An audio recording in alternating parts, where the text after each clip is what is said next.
자, 여러분 안녕하세요. 오늘은 중학교 2학년 YBM 송 4과로 돌아왔습니다.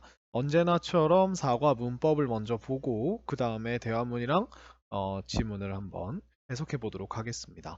자, 4과의 제목은 The Two Roads라고 해서 두 가지의 길, 두 갈래 길, 두 개의 길, 이렇게 되어 있는데요. 일단 우리가 볼 언어의 형식이 이제 현재 완료, 그 다음에 접속사 if입니다. 자, 우리 바로 문법 페이지로 한번 넘어가 보도록 하겠습니다. 네, 문법 페이지입니다. 일단은 첫 번째는 우리가 첫 번째 문법은 현재 완료라는 문법입니다. 제가 이 문법을 설명을 드리기 전에 다른 데에서 이제 다른 교과서에서 똑같은 게 나와가지고 똑같은 거를 제가 해놨으니까 일단 현재 완료가 뭔지 한번 알아보고서 제가 저희가 같이 이 페이지를 같이 둘러보도록 할게요. 자, 첫 번째입니다. 우리 이번 3과에서는 문법을 두 개를 볼 건데 첫 번째는 현재 완료라는 문법과 두 번째는 so that 구문이라고 하는 친구를 볼 건데요. 자, 일단 현재 완료부터 같이 한번 보도록 하겠습니다. 아유, 죄송합니다. 자, 현재 완료죠. 현재 완료는 우리가 이게 시제 이름 중에 하나예요. 시제의 종류 중 하나인데요. 자, 이 우리가 가지고 있는 시제가 어떤 시제들이 있냐면 기본 시제와 진행 시제와 그 다음에 완료 시제와 단순 시제 완료 진행 시제라고 하는 이 네 가지의 시제가 있어요. 그래서 기본 시제란 건 뭐냐면 어떤 한 시점에서를 기준으로 그 시점에 대해서만 이야기하는 거예요. 그래서 우리가 일반적으로 얘기하는 현재, 과거, 미래라고 하는 이 친구들이 우리가 기본 시제에 포함이 되고 있고요. 그 다음에 진행 시제는 어떤 한 시점을 기준으로 그 말하는 순간에 진행이 되고 있는, 일어나고 있는 것들을 말하는 게 진행 시제고, 우리가 완료 시제가 우리가 오늘 배울 것인데, 완료 시제라고 하는 건 어떤 한 기준 시점을 바탕으로 그 기준 시점보다 이전에 일어난 일이 그 기준 시점까지 영향을 미치고 있을 때 우리가 요거를 우리가 완료 시제라고 얘기합니다. 이 완료 시제는 과거 완료, 현재 완료, 미래 완료라고 있는 게 있는데요. 우리가 여기서 오늘 배울 게 바로 요 현재 완료라고 하는 친구예요. 그리고 뭐 여기다가 더하면 완료 진행이라고 하는 건 뭐냐면요. 완료 진행은 우리가 과거부터 지금까지, 그리고 지금도 뭔가 일어나고 있다라 해서 완료 시제와 진행 시제, 즉 2 플러스 3 을 이렇게 하면 우리가 이게 완료 진행 시제가 돼요. 이렇게 됩니다. 자, 그렇다면 각각의 그래프가 어떻게 되냐면요. 기본 시제라고 하는 건 우리가 어떤 한 시점을 기준으로, 가운데가 현재고요. 여기가 시간의 흐름이라면 여기가 미래겠죠. 아직 오지 않은. 그리고 여기가 과거고요. 기본 시제는 현재 혹은 과거 혹은 미래라고 하는 이렇게 딱 정해진 시간만을 이렇게 이야기하는 거고요. 우리가 과거나 현재나 미래 같은 이런 두 가지 이상의 시점을 한꺼번에 이야기할 수 없고요. 진행 시제도 마찬가지입니다. 진행 시제도 우리가 한 시점, 근데 그 시점에 일어나고 있는 일을 보통 말하고요. 근데 완료 시제는 좀 달라요. 예를 들어 현재 완료를 기준으로 이야기하면 아까 제가 말씀드렸듯이 현재 완료라고 하는 건 현재 시점을 기준으로 그보다 앞선 시점인 과거부터 현재까지 어떤 일이 계속 영향을 미치고 있으면 우리가 요거를 우리가 현재 완료 시제라고 합니다. 그래프로 나타내면 요런 그래프가 된다는 거죠. 그렇죠? 자, 현재 완료는 그러면 우리가 시제를 나타낼 때는 보통 우리가 동사의 형태를 바꿔주는데, 현재 완료는 동사를 어떻게 쓰는 거냐면 우리가 동사가 있으면 이 동사를 have라고 하는 동사를 사용해요. 아니면 3인칭 단수면 has를 사용하고요. 그 다음 여기다가 과거 완료 미안합니다. 과거 분사를 이렇게 붙여줍니다. 자, 근데 왜 이렇게 이런 형태의 동사가 나오게 되었냐면 아까도 말씀드렸듯이 현재 완료라고 하는 거는 현재 시점을 기준으로, 현재 완료니까 그 현재가 기준이 되는 거예요. 여기 있는 게 현재를 기준으로 그 현재보다 이전에 일어난 일이 지금까지 영향을 미치고 있을 때 쓴다 그랬죠. 그러면 생각을 해보면 우리가 어떤 일이 지금 일어난다 혹은 지금 항상 그렇다가 아니라 옛날에 일어났다예요. 과거에. 그러니까 우리가 pp라는 걸 쓰는 건데, 이 pp가 가지고 있는 느낌이 뭐냐면 과거에 어떤 일이 이미 벌어져 버렸다는 완료의 느낌이 있어요. 이 행동이. 그래서 이 일이 벌어졌고 그 다음에 우리가 그걸 지금까지 가지고 있어요 라고 하는 지금 그 상태를 가지고 있다라고 하는 이런 느낌에서 나온 거라고 생각하시면 돼요. 그래서 이렇게 have pp, has pp가 되게 되고요. 자, 그러면은 우리가 현재 완료라고 하는 거는 과거부터 지금까지인데, 그럼 도대체 얘를 해석했을 때 어떤 의미가 우리가 한국어로 가지고 있느냐라고 한다면 우리가 여기 밑에 나와 있는 이 네 가지 의미, 완료, 경험, 계속, 결과라고 하는 이 네 가지 의미를 가지고 있고요. 완료라고 하는 건 뭐냐면요. 이 현재 완료의 가장 대표적인 뜻 중에 하나인데요. 얘가 현재 완료잖아요. 그죠? 얘가 과거에 시작한 어떤 동작이나 상태가 지금 내가 말하는 순간에 와서 막 완료되었다라고 하는, 이제 진짜 완료된 지 얼마 안 됐어, 내가 드디어 완성했어라고 하는 뭔가 드디어의 느낌이 이렇게 들어있는 친구고요. 그 다음에 경험이라고 하는 친구는 우리가 경험을 잘 생각해보면 우리가 한국말로도 무언가 경험을 얘기할 때는 언제나 늘 뭐라고 얘기하냐면 지금을 기준으로 과거에 해본 적 있다라고 얘기를 하죠. 그럼 이 경험이라고 하는 건 결국 언제나 기준이 내가 지금 말하는 현재가 될 수밖에 없어요. 그러니까 얘는 우리가 현재를 기준으로 과거에 해봤다 라는 이런 말이 되기 때문에 결국 과거에 한 행동이 현재를 기준으로 평가를 받기 때문에 우리가 얘를 현재 완료로 이야기를 하는 거예요. 그 다음에 우리가 계속용법은 우리가 가장 익숙한 용법 중에 하나인데 과거에 어떤 일이 일어났는데 거기서 끝난 게 아니에요. 왜냐면 우리가 과거 시제를 쓰면 거기서 끝나고 지금은 모른다인데 얘는 지금 과거에 어떤 일이 일어나서 지금까지 그 행동을 내가 말하는 순간까지 계속 해왔다라고 하는 어떤 이 일이 얼마나 되어 왔는지를 보통 얘기하는 거예요. 그게 계속 용법이고, 결과 용법은 우리가 가장 까다로운 용법 중에 하나인데 어떤 사건이 일어나는데 그 사건의 결과가 그 사건이 지금까지 그 상태가 이어져서 지금에 와서 어떤 내가 이 문장을 통해 말하지 않은 당연한 결과가 따라오게 된다라고 하는 이런 느낌이 되는 거죠. 자, 이게 무슨 말인지 한번 보면요. 자, I have just finished my homework. 여기서 just는 단지라는 뜻도 있지만 그 방금이란 뜻이 있어요. 방금 막. 그래서 I've just finished my homework이라고 하면은 내가 아까부터 해오던 숙제가 있었거든. 근데 그거를 이제 막 끝마쳤다라고 하는 이런 말이 됩니다. 근데 우리가 얘를 I finished my homework이라고 하면 나는 숙제를 끝냈다라고 하면 이게 시간이 굉장히 뒤로 가버린 느낌이고, 그래서 지금은 뭐 어떻다는 거야 라는 게 지금과의 연관성이 많이 떨어지게 되는 거죠. 그죠? 그래서 와, 마침내 해냈다, 약간 이런 느낌이 될 때 우리가 이렇게 쓰고요. 그 다음에 경험 같은 경우는 I have been to London before 이라고 하면은 before는 이전에라는 부사죠. 그래서 I've been to London이라고 하면 나는 런던에 지금을 기준으로 과거에 갔다 온 적이 있다예요. 내가 I went to London이라고 하면은 내가 런던에 갔거든요. 그럼 그게 끝이에요. 지금을 기준으로 말하는 게 아니라 옛날에 갔었어 라고 하는 거고, 그건 경험을 말하는 게 아니라 그 당시에 어떤 사건이 있었는지를 말해주겠다는 거거든요. 그래서 얘는 보통 이 경험이라고 하는 거는 우리가 현재 완료로 이렇게 경험을 이야기할 때는 보통 횟수가 중점적인 어떤 그 논의 대상이 됩니다. 그 다음에 우리가 계속적 용법은 Jenny has studied English for 6 years. 보면은 지금 동사가 이렇게 되어 있고 그 다음에 이렇게 되어 있죠.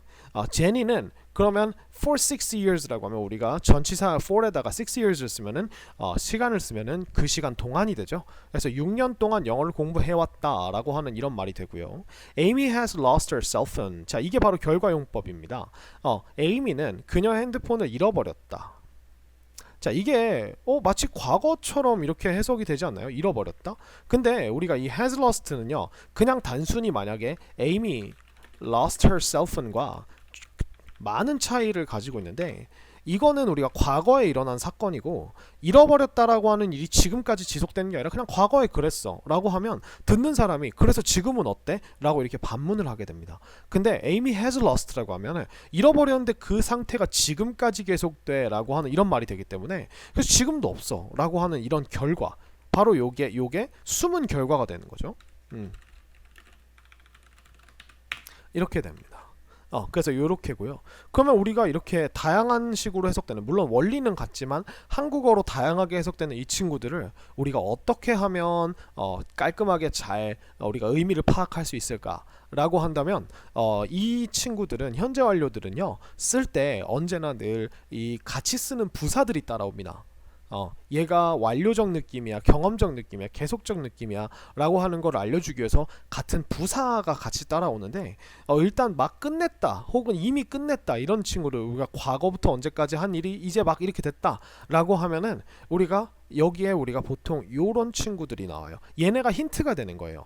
그래서 용법의 구분은 같이 나오는 부사 혹은 부사 덩어리가 힌트가 됩니다. 그래서 already, yet, just가 나오면 yes은 아직이란 뜻인데 이거는 보통 부정문에 쓰는 친구예요.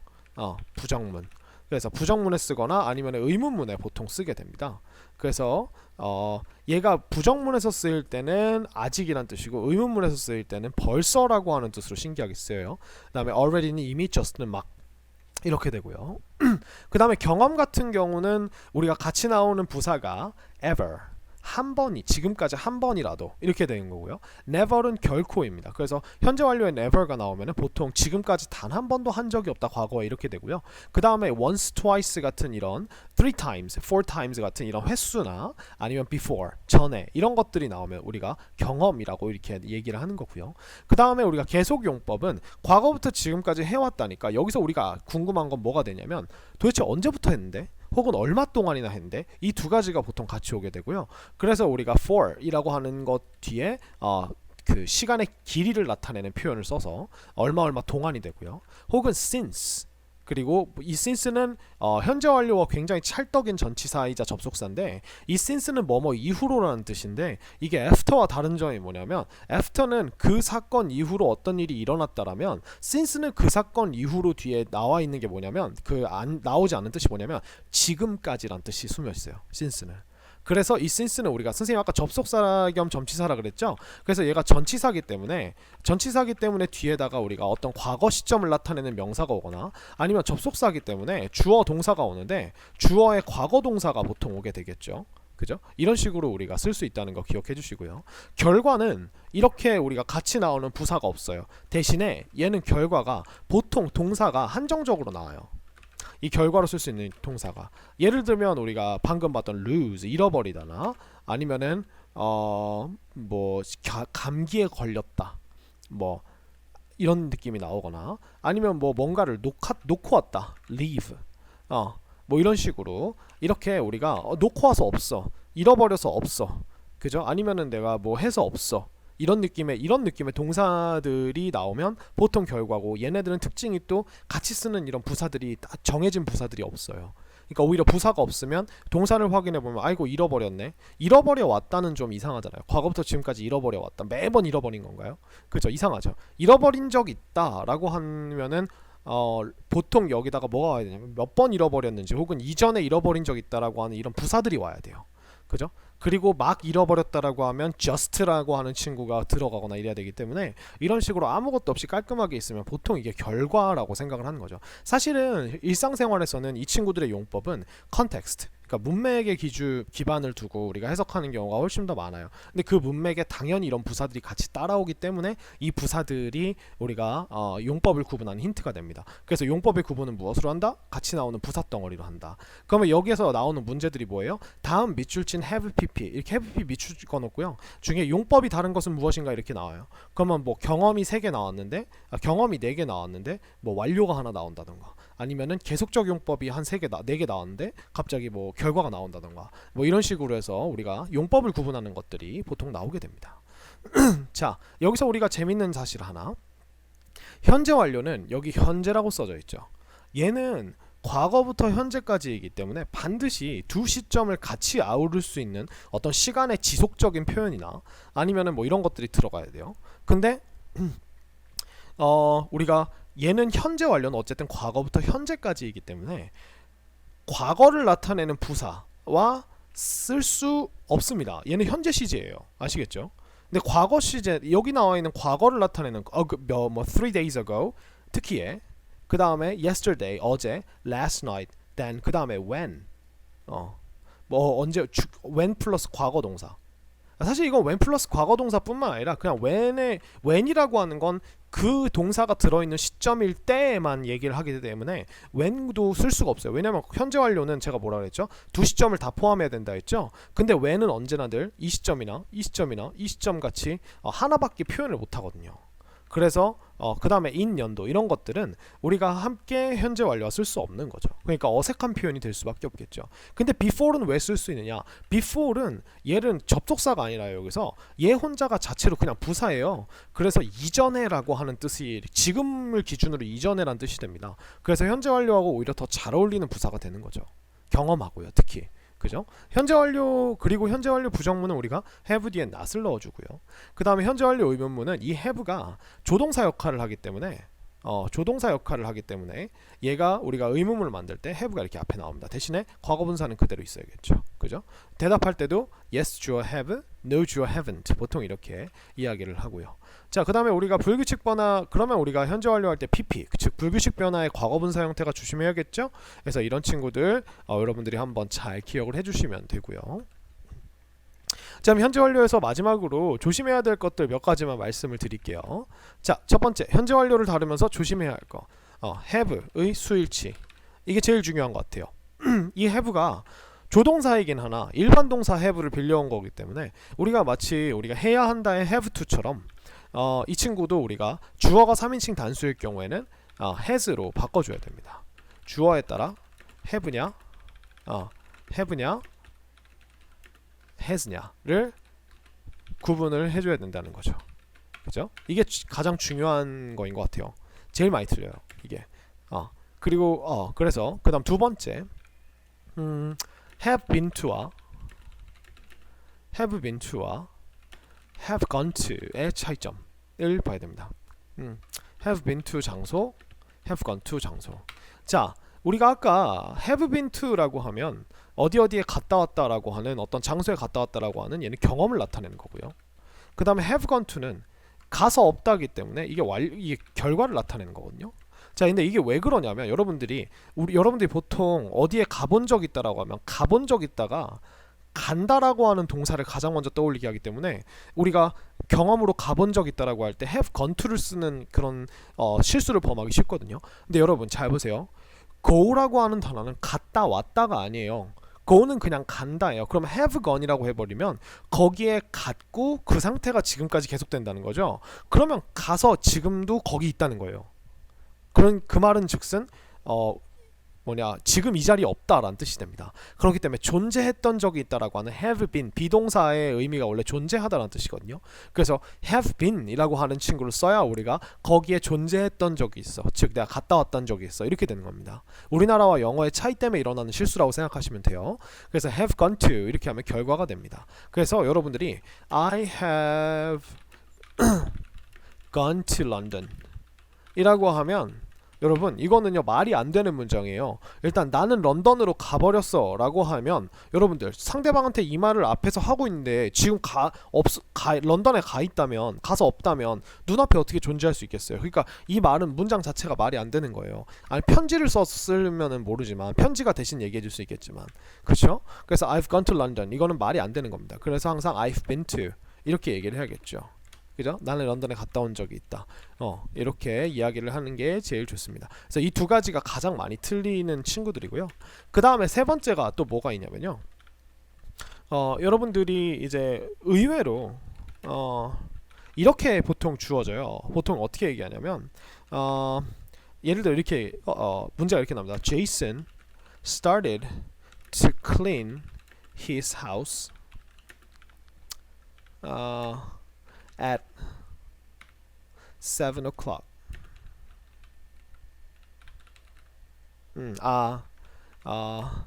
3 hours ago. He's still cleaning. 자, 제이슨은 그의 집을 3시간 전부터 치우기 시작했어요. 그리고 그는 여전히 치우고 있죠. 자, 그렇다면 우리가 이게 뭐냐면 과거에 어떤 일을 시작해서 지금까지 해오고 있다라고 하는 요런 단어로 요런 느낌이니까 현재 완료를 사용해서 이걸 표현할 수 있을 텐데, 여러분들이 가장 이제 많이 헷갈리는 조심해야 돼 틀리는 게 뭐냐면 얘를 동사로 자꾸 봐요. 그리고 시간 표현할 때 얘를 그냥 그대로 써버려요. 그래서 이런 문장이 나옵니다. Jason has started to clean his house 3 hours ago. 이렇게 써버립니다.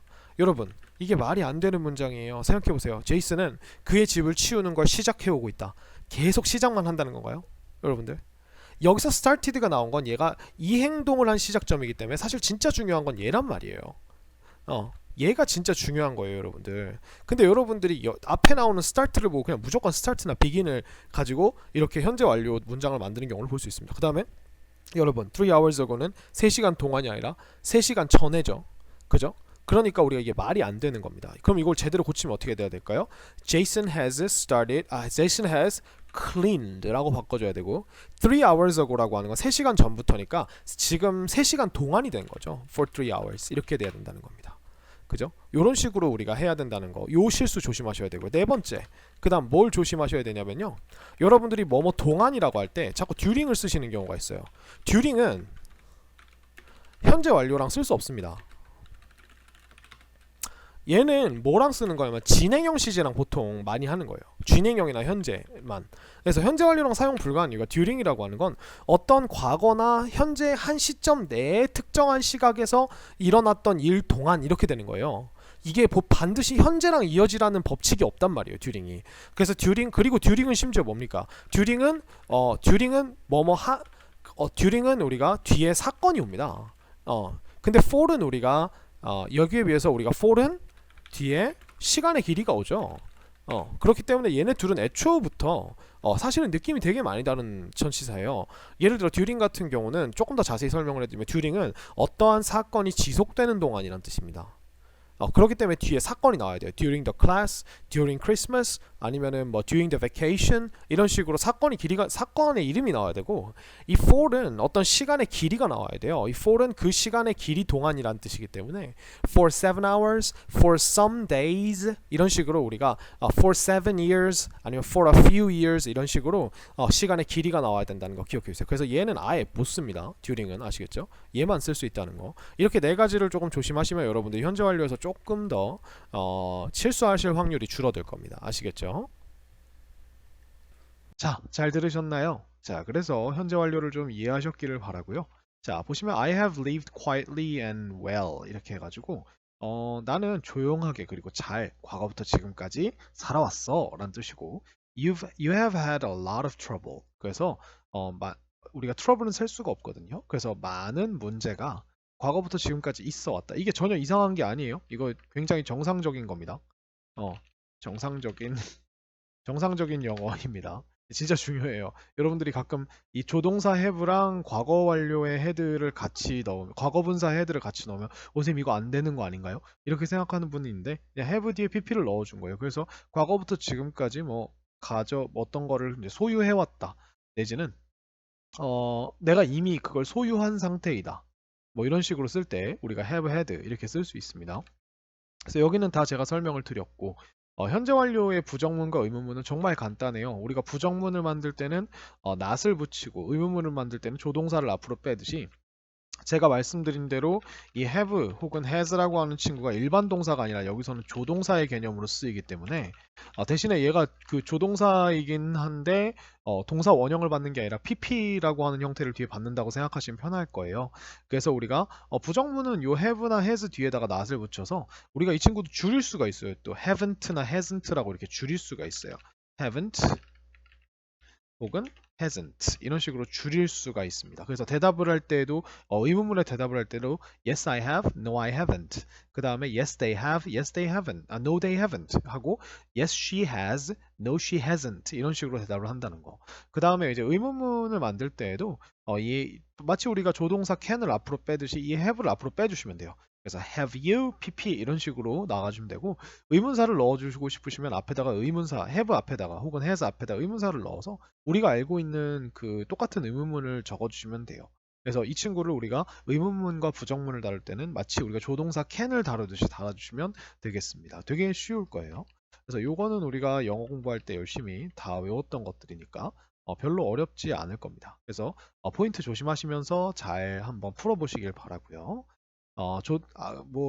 영상 마지막에도 말했듯이 현재 완료의 가장 중요한 거는 이 용법들을 구분하는 구분을 어떻게 할 줄 아느냐이고 이거는 이제 맥락 그러니까 주어진 상황에서 어떤 게 가장 자연스러운가 동사를 보면서 동사의 뜻을 보면서 해석을 해보는 거죠. 해석이 제일 중요하고 그 다음에 이제 여기에 나와 있는 이 친구들 있죠. 같이 봤던 이 친구들이 이제 같이 쓰이면 우리가 이제 경험이나 완료나 계속 같은 일로 계속 같은 걸로 이렇게 얘기를 하게 되는 거죠. 자, 그래서 다음 문법으로 한번 넘어가 보도록 하겠습니다. 다음 문법은 접속사 if예요. 자, 근데 이 접속사 if도 선생님이 다른 교과서에서 잘 설명을 해놓은 게 있어요. 그래서 그 부분을 이제 같이 보고서 개념 설명을 듣고 다시 돌아오도록 하겠습니다. 자, 우리가 첫 번째 마주하게 되는 문법은 접속사 if라고 하는 문법입니다.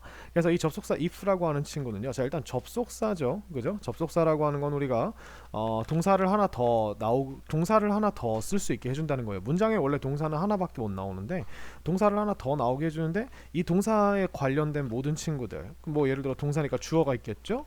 그죠? 그 다음에 동사가 있고 이 동사 뒤에 뭔가 더 필요한 것들이 있고 부사도 있겠죠. 이런 것들을 우리가 접속사 if가 딱 묶어주게 되면 얘가 뭐가 되냐면 하나의 큰 부사 덩어리가 됩니다. 큰 부사 덩어리가 돼서 의미는 어떻게 되죠? 만약 뭐뭐 한다면 이라고 하는 뭐뭐 한다면 이라고 동사를 뭐뭐 한다에서 한다면 이라는 조건으로 바꿔주게 됩니다. 그래서 조건으로 바꿔주게 되는 친구고요. 그래서 you will appreciate it better. 자, 너는 그것을 더 잘 감상할 수 있을 것이다. 우리가 appreciate가 아마 여기서 it이 뭐 행동이나 이런 것들이 아니라 뭐 예술 작품이나 이런 거면 우리가 appreciate를 우리가 감상하다라고 얘기할 수 있거든요. 너는 그것을 더 잘 감상할 것이다라고 했는데, 자, 어떻게 감상할 수 있는지, 어떤 조건이 만족되면 감상할 수 있을지를 부사로 붙여줍니다. If you know the story. 자, 너는 안다 그 이야기를 이라고 하면 우리가 여기다 if를 딱 붙여주면 너가 안다면 이렇게 되는 거죠. 그죠? 그 이야기를 너가 안다면 그 이야기를. 자, 굉장히 쉽죠. If he fails, 만약 그가 실패한다면, 그죠? 그는 실패한다 해서 우리가 보통 문장의 진짜 동사는 하나밖에 없어요. 이렇게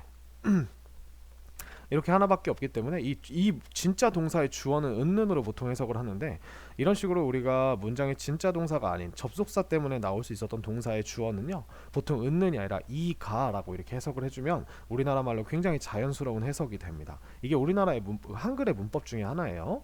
그래서 그가 실패한다면, 그죠? 이렇게 됐죠. 그는 must die, 죽어야만 한다, 이렇게 얘기가 나왔죠. 그죠? 뭐 이런 내용이 나왔어요.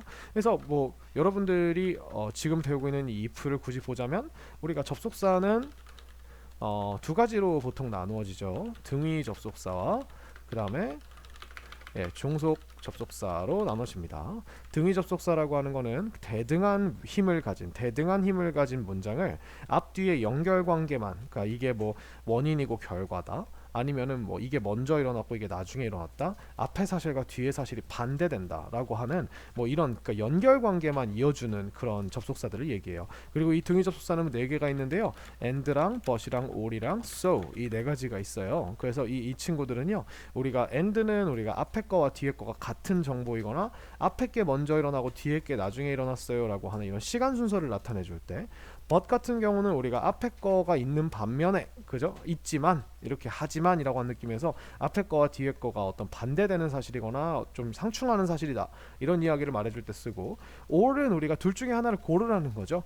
그죠? You can come to my house, 너가 우리 집에 올 수도 있고, or I can go to your house, 내가 니네 집으로 갈 수도 있고, 그죠? 이런 식으로 둘 중에 하나를 선택하는 거고요. so는 앞에 게 결과고 이 so 뒤에 붙은 것들이 앞에 게 원인이고 뒤에 게 결과가 되는 거죠. 그래서 나는 뭐 밥을 먹었다, so I'm full, 그래서 나는 배가 부르다, 이런 그래서라는 친구가 되는 거고요. 자, 종속 접속사는요, 우리가 종이 뭐냐면 말 그대로 우리가 노예, 종을 만들어 준다라고 하는 뜻이에요. 그래서 여러분들이 이 접속사를 딱 붙이시게 되면 이 뒤에 있는 동사를 이 접속사가 팍 먹습니다. 먹으면서 3가지의 우리가 종으로 우리가 쓸 수 있게 돼요. 문장에 어떤 종으로? 명사, 형용사, 부사라고 하는 친구로 이렇게 쓸 수 있게 해주고, 우리가 지금 배우고 있는 이 if라고 하는 친구는 많은 접속사들 중에서 이 종속 접속사 중에서도 부사를 만들어주는 접속사예요. 여기에 우리가 if라고 하는 친구가 있는 거죠.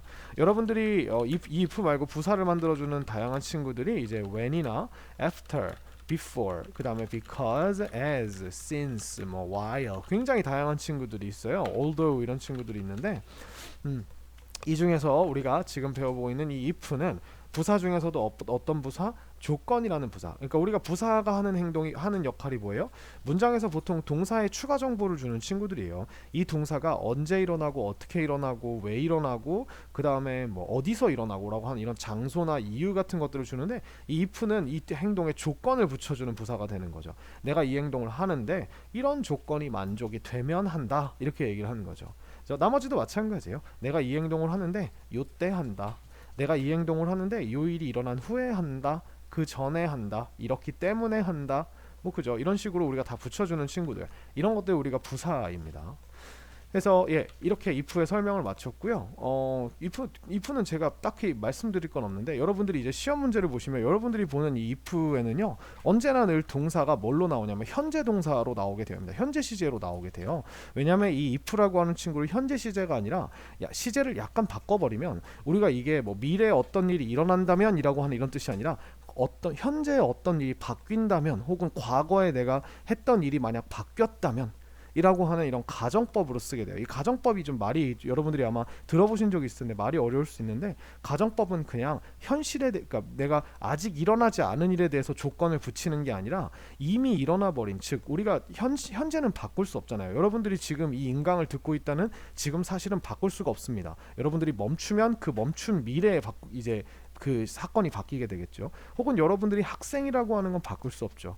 혹은 여러분들이 어제 친구를 만났는데 어제 친구를 만났다는 사실은 이제 과거가 돼버렸고 역사가 돼버렸기 때문에 이 역사는 바꿀 수가 없잖아요. 그죠? 타임머신 있는 것도 아니고. 그렇기 때문에 그것들을 우리가 상상 속으로 가져가서, 야, 만약 이게 이렇게 됐었다면, 혹은 만약에 이게 지금 이렇지 않다면 이라고 하는 이런 느낌으로 쓰게 되는데, 그걸 우리가 가정법이라고 얘기해요. 근데 우리가 지금 보는 이 if는 그런 바꿀 수 없는 사실에 대해서 상상 속으로 들어가는 게 아니라, 아직 일어나지 않은 일에 대해서 만약 이렇다면 이라고 얘기하는 거기 때문에 여기서는 항상 현재 동사가 나올 겁니다.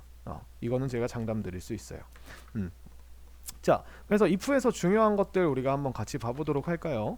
자, 일단 if라고 하는 친구는요, 만약에 우리가 미래에 대해서 어떤 일이 일어날 거에 대한 조건을 달 때에도 if에는 우리가 will을 쓰지 않습니다. 그래서 이렇게 현재 동사가 들어가야 되고요. 만약에 이런 식으로 if절에 will이 들어간다면 이거는 잘못된 거죠. 그죠? 잘못된 겁니다. 만약 봐보세요. 비가 내린다를 비가 내린다면 이렇게 하면 되겠죠. 그죠? 근데 비가 내릴 것이다를 if를 보시면 비가 내릴 것이라면 이렇게 하면 되게 중복적이고 되게 이상한 느낌도 들고, 앞뒤 말이 좀 잘 안 맞는 느낌이 들어요. 그죠? 그래서 우리가 if 덩어리 안에 동사는 어디 안에 있는 동사는 if 덩어리 안에 있는 동사예요. 여기는 써도 돼요, 여러분들. 아시겠죠? 결과는 써도 돼요. 난 뭐 할 것이다. 이거는 우리가 절대로 저거를 쓰지 않는다.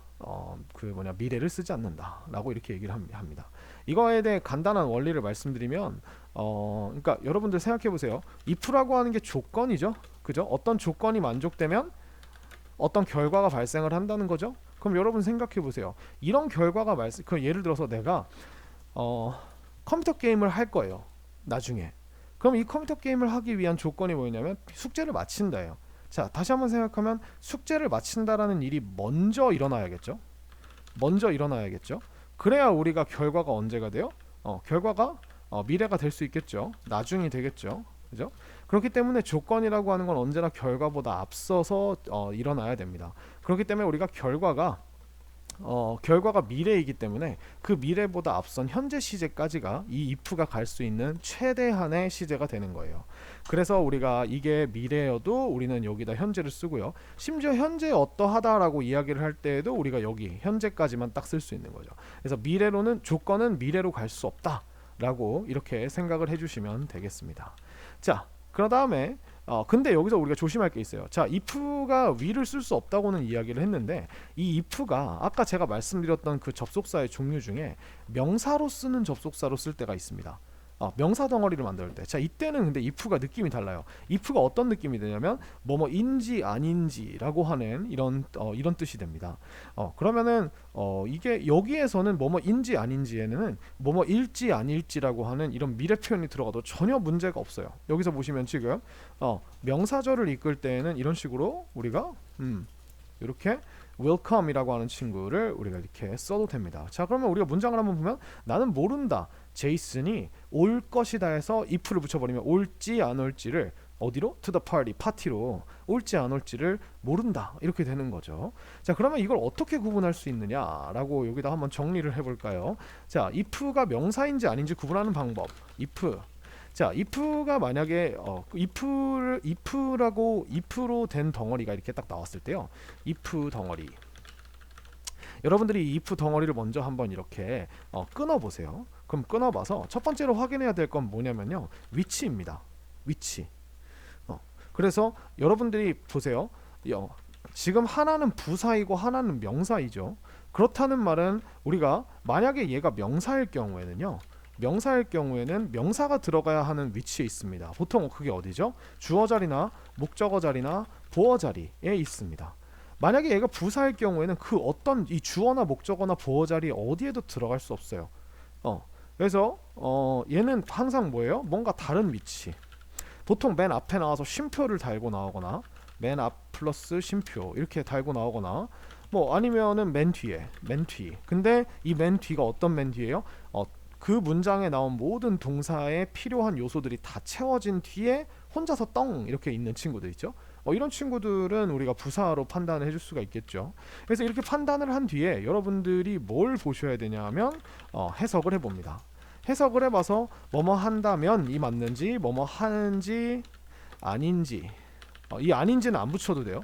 이게 맞는지 이 두 가지를 여러분들이 해석을 해보시는 거예요. 자, 우리 연습 문제 한번 해볼까요? 뭐 예를 들어서 I want to know if he likes pizza 라고 한다면 자, 여기 나와 있는 지금 if he likes pizza 라고 하는 이 친구는 우리가 명사인지 부사인지 봐야겠죠. 자, 그러면 일단 문장에 진짜 동사를 동그라미 쳐보세요. want라고 하는, 그죠?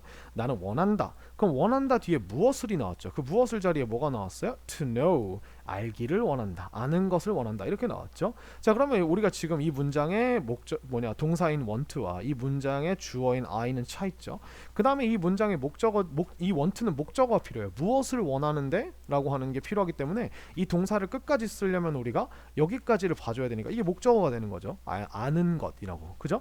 그러면 선생님 이거 부사 아닌가요? 라고 판단하면 안 돼요. 왜냐하면 여러분 이거 지금 아는 것이라고 할 때 이 know라고 하는 친구도 어쨌든 동사였던 친구죠. 그러면 여러분들이 뭐가 필요해요? 무엇을 아는 것이라고 이 know도 이 자기 know만의 또 우리가 명사가 무엇을 아는지에 무엇을이 필요한 겁니다. 그러면 이 if he likes pizza가 이 know와 함께 합쳐져 있는 결국 이 know는 혼자서 쓰인 게 아니라 여기까지를 다 같이 먹고 있는 친구 한 덩어리예요. 여기까지가. 그죠? 이렇게 되는 거죠. 나는 원한다. 무엇을? 그가 피자를 좋아하는지 아닌지를 알기를 원한다. 이렇게 되는 거죠. 그죠? 그래서 이런 경우에는 우리가 know라고 하는 친구만의 자기만의 목적어가 필요하기 때문에 이 목적어 자리에는 명사가 들어가야 되기 때문에 얘는 우리가 명사구나 라고 이렇게 알 수 있겠죠. 그죠? 자, 그럼 이거 한번 볼까요? 예를 들어서 I want to play games. play games if I can 이라고 나왔습니다. 자, 여기서 보시면 지금 잘 보세요 여러분. 나는 원한다 라고 했어요. 근데 뭐 하기를 원한다? to play 하기를 원한다. 놀기를 원한다. 근데 이 play가 뒤에 뭐까지 받았어요? games라는 명사까지 같이 나오죠. 자기만의 목적어까지 같이 나온 거예요. 그죠? 자, 그러면 나는 게임을 하기를 원한다. 문장이 완전 깔끔하게 필요한 게 다 추가됐죠.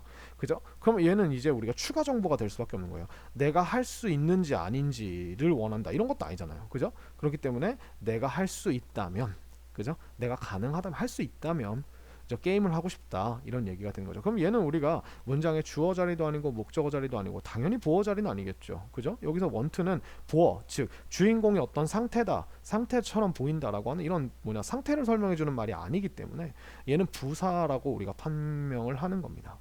그죠? 이런 식으로 우리가 볼 수 있겠죠. 뭐 if he likes pizza를 우리가 또 부사 덩어리로 써볼까요? We will have pizza. 우리는 피자를 먹을 거야. If he likes pizza. 원래 이렇게 쓰면 별로 안 좋은 문장이긴 한데 이렇게 씁니다. 왜 안 좋은 문장이냐면 똑같은 단어를 이렇게 두 번씩 중복하는 걸 미국 사람들이 별로 좋아하지 않거든요. 영어는 중복을 되게 싫어하는 언어입니다. 자, 그럼 이 문장에도 똑같이 동사를 한번 동그라미 쳐볼까요? 그럼 we will have pizza라고 이렇게 나와 있죠. 자, 그러면 우리가 먹을 것이다라고 하는 친구 앞에 주어 자리가 차 있죠. 그리고 무엇을 먹을지라고 하는 정보도 잘 나와 있어요. 피자를 먹을 것이다. 그죠? 자, 그러면 이 have라고 하는 친구는 이제 필요한 정보가 다 끝났다는 거예요. 우리는 피자를 먹을 거야. 뭐 여기서 또 명사가 하나 더 나올 수 있을까요? 갑자기 뭐 철수 이렇게 나올 수 있을까요? 아니면은 피자를 먹을 거야. 마늘 소스 뭐 이렇게 명사가 나올 수 있을까요? 전혀 이상하죠. 그죠? 그렇기 때문에 여기서 이제는 이 친구는 더 이상 명사가 나올 자리가 없다는 겁니다. 그럼 어떻게 돼요? 얘는 부사가 되겠죠. 그러면 똑같은 구성인데 하나는 우리가 자리 때문에 명사가 됐고 하나는 우리가 자리 때문에 부사가 됐죠. 해석을 해보는 거예요. 우리는 피자를 먹을 것이다. 그가 피자를 좋아하는지. 뭔가 이상하죠? 우리는 피자를 먹을 것이다. 그가 피자를 좋아한다면 어때요? 한다면이라고 예쁘게 해석이 되죠? 부사예요. 그죠? 두 번째로 이제 확인을 해보는 거죠. 나는 알고 싶다. 그가 피자를 좋아한다면을 이상하죠. 그죠? 그러니까 얘가 나는 알고 싶다. 원한다 알기를. 그가 피자를 좋아한다면 알고 싶다. 그가 피자를 좋아하는지를 알고 싶다. 를 자연스럽게 붙죠. 그죠? 이렇게 되는 거죠. 나는 게임을 하고 싶습니다. 내가 할 수 있는지. 이상하죠. 나는 게임을 하고 싶다. 내가 할 수 있다면. 그죠? 그래서 이렇게 우리가 이런 식으로 해석을 통해서도 충분히 판단을 할 수가 있습니다.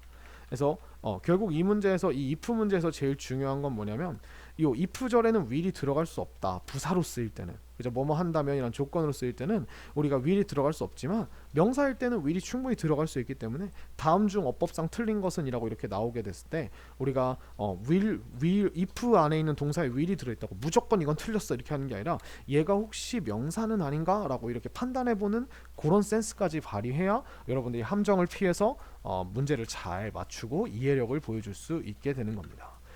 자, 그 다음에 마지막으로 이 if에서 중요한 거 하나는 뭐냐면 바로 이 unless라고 하는 친구입니다. 자, 이 unless라고 하는 친구는요, 이거 자체가 접속사인데요. 얘도 조건을 나타내는 접속사인데 얘는 좀 특이한 접속사예요. 얘는 if의 반대말이라고 생각하시면 되는데 이 unless는 뒤에 서술한 사실이 참이 아니라면 이란 뜻이 돼요. if는 뒤에 서술한 사실이 참이라면 이렇게 되는 거죠.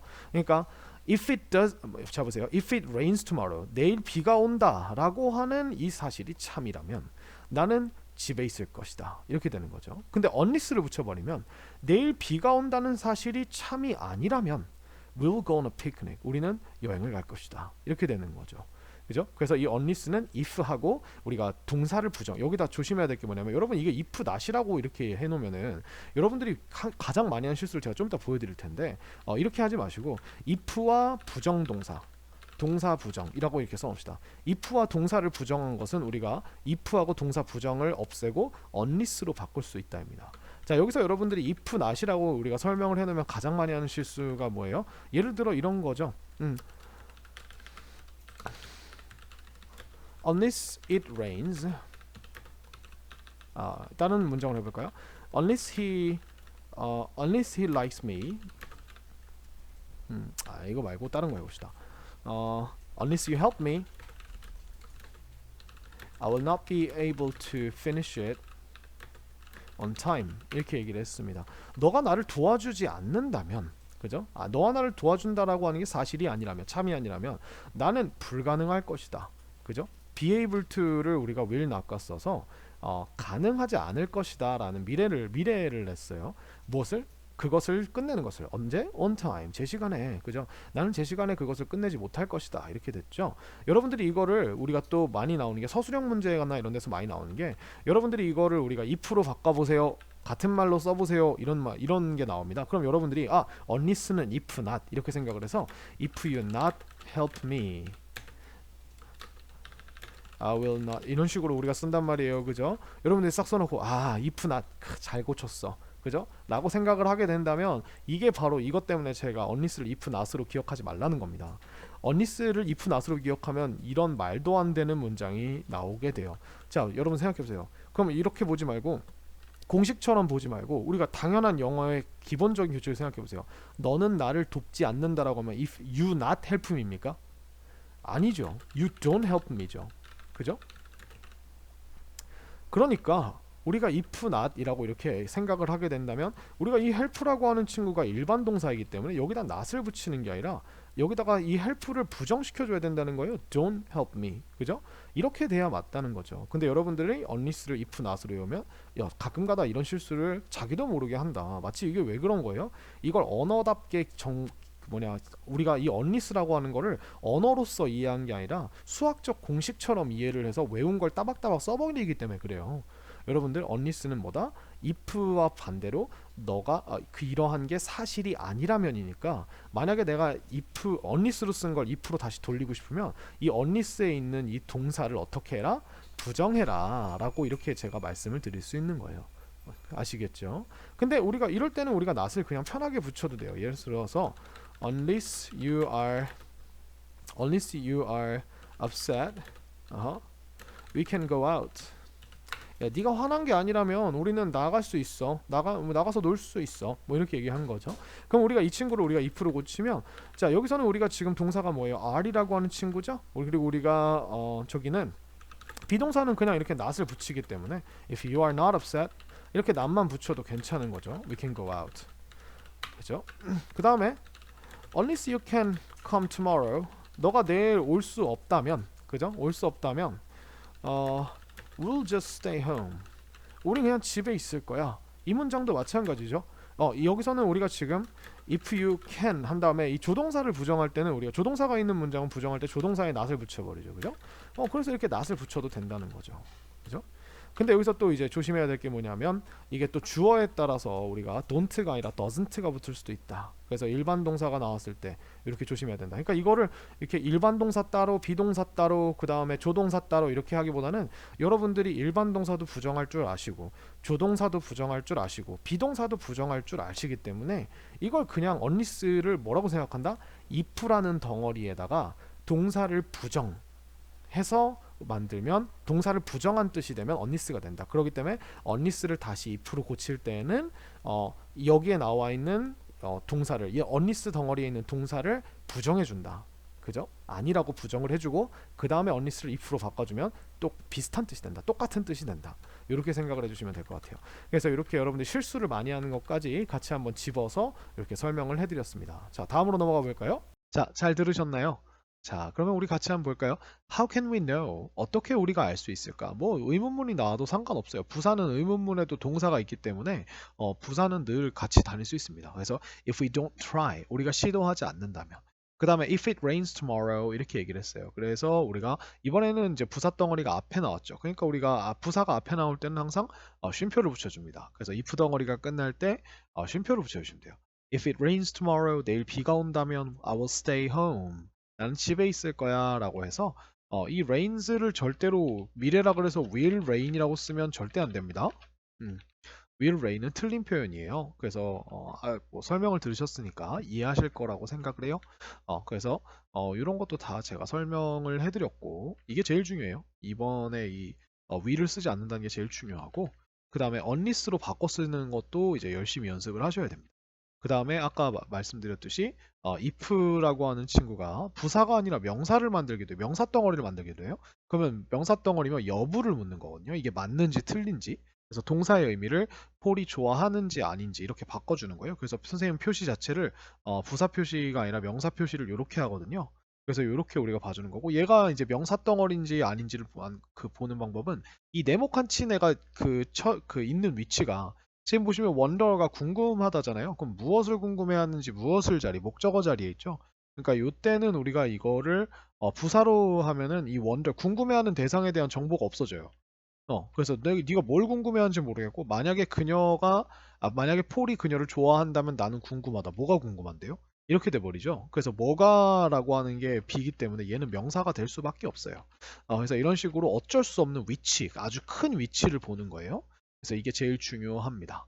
예, 그래서 요거만 조심해 주시면 될 것 같아요. 참고로 unless도 if와 똑같이 will을 쓸 수 없습니다. unless 덩어리 안에. 근데 요 말을 착각하셔서 if가 나온 문장 자체에는 will이 들어가면 안 된다. 이렇게 생각하시면 안 돼요. if 덩어리 안에만 혹은 unless 덩어리 안에만 안 넣는 거지. 이런 식으로 우리가 결과를 말할 때는 그 will을 써줘도 당연히 will을 써주는 게 상관이 없어요. 아시겠죠? 그래서 요 69페이지 여기까지 해서 설명을 마쳤습니다. 여러분 다음 시간에 저희가 대화문이랑 본문으로 한번 돌아와 볼게요. 수고하셨습니다.